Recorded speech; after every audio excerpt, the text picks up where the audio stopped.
Hello students, आज हम पढ़ रहे हैं नेचुरल सिस्टम ऑफ क्लासिफिकेशन।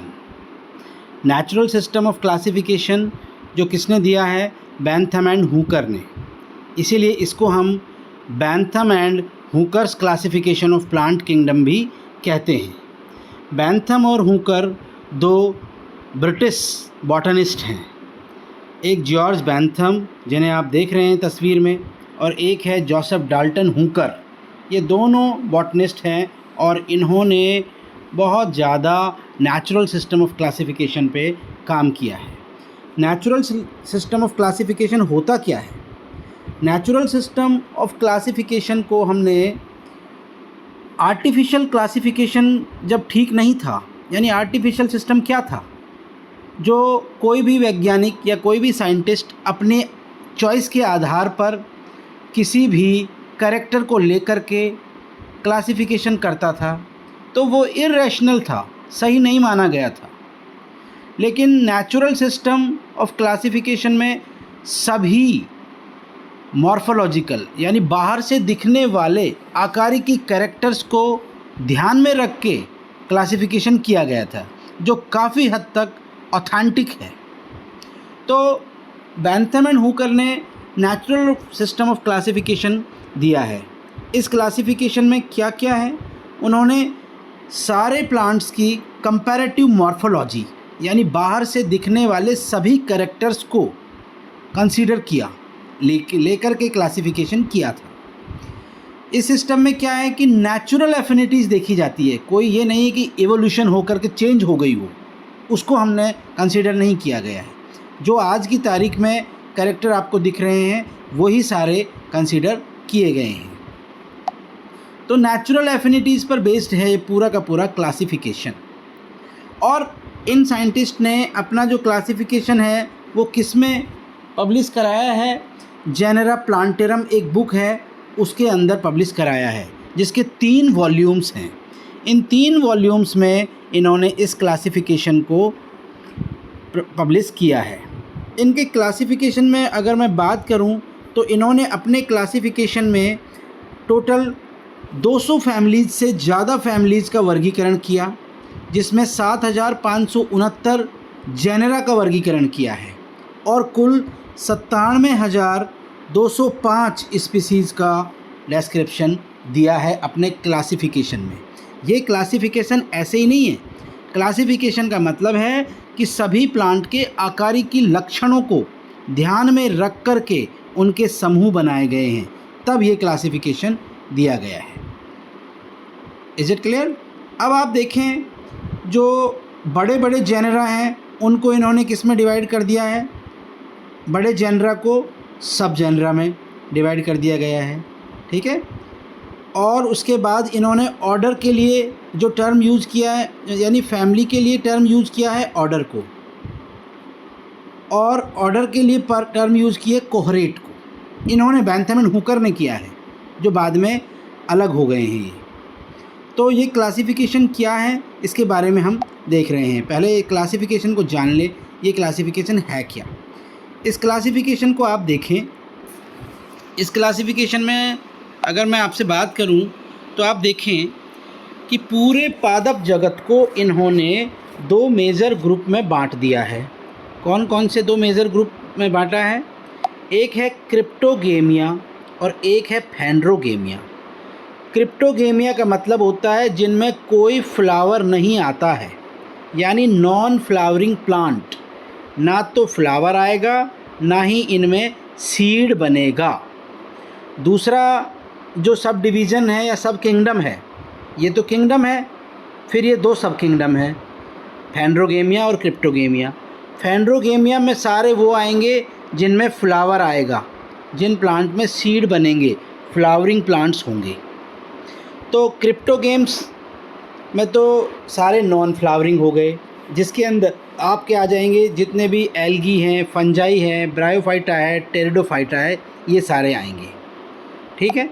अब मैं बात आपको, चलो एक बार मैं ये दिखा देता हूँ कि कौन कौन से इसके अंदर आ रहे हैं क्रिप्टोगेम्स के अंदर। ये देखिए, क्रिप्टोगेमिया के अंदर आप देखें, इनमें कोई फ्लावरिंग नहीं होती है। ना ही इनके अंदर किसी तरह का कोई सीड का फॉर्मेशन होता है। तो एल्गी इसमें आ गया, फंजाई इसमें आ गया, टेरिडोफाइटा इसमें आ गए, और आप देखें लाइकेन आ गए, ब्रायोफाइट्स आ गए। तो ये सारे हैं क्रिप्टोगेमिया। इनको एकदम अलग रख दिया कि भाई इनमें ना कोई फ्लावर आता है ना कोई सीड बनते हैं। दूसरा इन्होंने क्या किया है, फैंड्रोगेमिया। तो क्रिप्टोगेमिया तो नॉन फ्लावरिंग हो गया, फैंड्रोगेमिया में क्या किया इन्होंने, यानी जिनमें फ्लावर भी आएंगे और उनके अंदर सीड भी बनेंगे। इस फैंड्रोगेमिया जो सब डिवीज़न जो सब किंगडम है, इसको इन्होंने 3 क्लास में बांटा है। 3 क्लास हैं ये। डाइकोटिलिडॉन, जिम्नोस्पर्म को बीच में रखा है, और मोनोकोटिलिडॉन, यानी 3 क्लास है। डाइकॉट जिनमें 2 कोटिलिडॉन होते हैं, एक और ये 2। जिम्नोस्पर्म जिनमें फ्लावर तो हो, यानी कि नेकेड सीड होते हैं, फ्रूट नहीं बनता है, सीड नेकेड होते हैं। और ये है मोनोकॉट जिसमें एक ही कोटिलिडॉन होता है। ये आप देख रहे हैं एक कोटिलिडॉन, तो ये है मोनोकोटिलिडॉन। यानी फैंड्रोगेमिया की 3 क्लासों में इसने डिवाइड किया, डाइकोटिलिडॉन, जिम्नोस्पर्म और मोनोकोटिलिडॉन। ठीक है। फिर आगे इन्होंने डाइकोटिलिडॉन को डिवाइड किया है। ये देखिए अब आप फैंड्रोगेम में डाइकोटिलिडॉन है। डाइकोटिलिडॉन को इन्होंने 165 फैमिली जो आप क्लासिफिकेशन में देखेंगे, ये देखिए डाइकोटिलिडॉन जिसमें 2 कोटिलिडॉन्स हैं, ये आप देख रहे हैं 2 कोटिलिडॉन्स इनके अंदर है। तो डाइकोटिलिडॉन की 165 फैमिली है। कितनी फैमिली है? 165। इन 165 फैमिलीज़ को डिस्क्राइब किया है डाइकोटिलिडॉन्स के अंदर, और इन्हें सब क्लासेस में डिवाइड कर दिया। 3 सब क्लासेस में डिवाइड किया है इनको। 3 सब क्लासेस कौन कौन सी है? पॉलीपैटली, गैमोपैटली और मोनोक्लेमाइडी। पहले मैं बात करूं आपसे पॉलीपैटली की।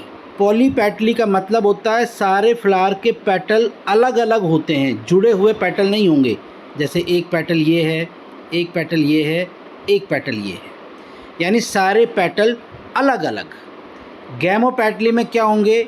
ये सारे पेटल जुड़े हुए होंगे।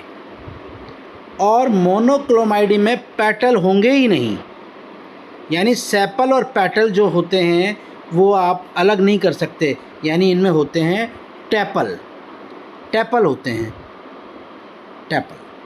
तो 3 क्लास में बांटा इन्होंने, सब क्लास में, डाइकोटिलिडॉन को, पॉलीपैटली, गैमोपैटली और मोनोक्लेमाइडी। तो अब इन्होंने क्या किया कि भाई पॉलीपैटली जो सब क्लास है जिसमें पेटल सारे फ्री हैं, इसकी 3 सीरीज़ हैं। 3 सीरीज़ कौन कौन सी है? थैलेमीफ्लोरी, डिस्कीफ्लोरी और कैल्सीफ्लोरी। फिर इसके अंदर 6 ऑर्डर हैं थैलेमीफ्लोरी के अंदर, और 34 फैमिली है। डिस्कीफ्लोरी में 4 ऑर्डर हैं, 22 फैमिली है। कैल्सीफ्लोरी में 5 ऑर्डर है और 25 फैमिली है। बस इनमें आपको इनकी संख्या मालूम होनी चाहिए और सीरीज़ का नाम याद होना चाहिए। गैमोपैटली में इन्फेरी है, 3 ऑर्डर और 9 फैमिली है। हेट्रोमेरी में 3 ऑर्डर 12 फैमिली है। बाइकार्पेलेटी में 4 ऑर्डर 23 फैमिली है। तो कुल 165 फैमिली का डिस्क्रिप्शन के बारे में हम बात कर रहे हैं डाइकोटिलिडॉन्स में। मोनोकोटिलिडॉन्स में कितनी सीरीज़ हैं? 6 सीरीज़ आपको ये देखिएगा, 6 नहीं, 1 2 3 4 5 6 7 और 8 सीरीज़ इसके अंदर आपको दिखाई देगी। 8 सीरीज़ में Curvembryeae, multi ovulate, Microembryeae, Daphnales, Achlamydosporeae, Unisexuales और ऑर्डिना एनामोली। ये 8 सीरीज़ इसके अंदर होगी। 1 2 3 4 5 6 7, इसमें आपको 7 दिखाई दे रही है, लेकिन इसमें एक फैमिली, एक सीरीज़ है आपकी यूनिसेक्सुअल, ऑर्डिन ये होगी, और एक माइक्रो एम्ब्री और एक मल्टी ओव्यूलेट मल्टी ओव्यूलेट को यहाँ क्या किया गया है, 2 भागों में डिवाइड किया गया है। मल्टी ओव्यूलेट में एक तो है एक्वेटिक और एक होता है multi ovulate terrestres, multi ovulate terrestrial, यानी एक पानी में मिलने वाली और एक लैंड पे मिलने वाली सीरीज़ है ये। तो ये था आपका क्या, डाइकोटिलिडॉन फैमिली के या डाइकोटिलिडॉन जो आपका क्लास है उसकी सब क्लासेस हैं ये तीनों। फिर जिम्नोस्पर्म है। इन जिम्नोस्पर्म में तो आपको पता है जो सीड होते हैं वो फ्रूट के अंदर कवर नहीं होते हैं। मोनोकोटिलिडॉन्स में 7 सीरीज़ हैं और 34 फैमिली हैं। मोनोकोटिलिडॉन्स में कितनी सीरीज़ आपको दिखाई दे रही है? 7 सीरीज़। कौन कौन सी 7 सीरीज़ हैं? माइक्रोस्पर्मी, एपिडिगाइनी, कोरोनरी, कैल्साइनी और नूडीफ्लोरी, एपोकैरी और ग्लूमेसी। ये 7 इसके अंदर हैं सीरीज़ और जिनके अंदर फैमिलीज़ हैं। तो पूरा बैंथम हुकर का जो क्लासिफिकेशन है वो ये है, जिसमें मेजरली उन्होंने एक किंगडम, प्लांट किंगडम को 2 सब किंगडम में डिवाइड किया। फिर 3 जो फेंड्रोगैम्स है उसको 3 क्लासेस में डिवाइड किया। फिर जो डाइकॉट है उसको 3 सब क्लासेस में डिवाइड किया और फिर इनकी सीरीज़ के अंदर डिवाइड किया गया है। अब इस सिस्टम के क्या क्या मेरिट्स हैं और क्या क्या डीमेरिट्स हैं, ये सिस्टम कौन कौन से तो इसमें अच्छी बात है और कौन कौन सी बेकार बात है। तो हम पहले बात करते हैं कि मेरिट क्या है इस सिस्टम की। ये सिस्टम क्या है कि मैं आपको बता दूं, ब्रिटिश के साथ साथ पूरे इंडिया में एक्सेप्टेड है और पूरे इंडिया में जो प्लांट का क्लासिफिकेशन की स्टडी की जाती है वो इसी सिस्टम के तहत की जाती है। तो ये सिस्टम यूज़फुल है किस लिए? ये यूज़फुल सिस्टम है प्रैक्टिकल वैल्यूज़ के लिए, important from the point of view the field applications के लिए हैं। इंडिया में यही सिस्टम चालू है। दूसरा है रेनेल्स। इन्होंने जो एक फैमिली है रेनेल्स ऑर्डर है उसको प्रिमिटिव पोजीशन बनाया है और मोनोकॉट को एडवांस बताया है, जो बिल्कुल सही है। डाइकॉट को इन्होंने पहले रखा है मोनोकॉट से, ये भी इसकी अच्छी बात है।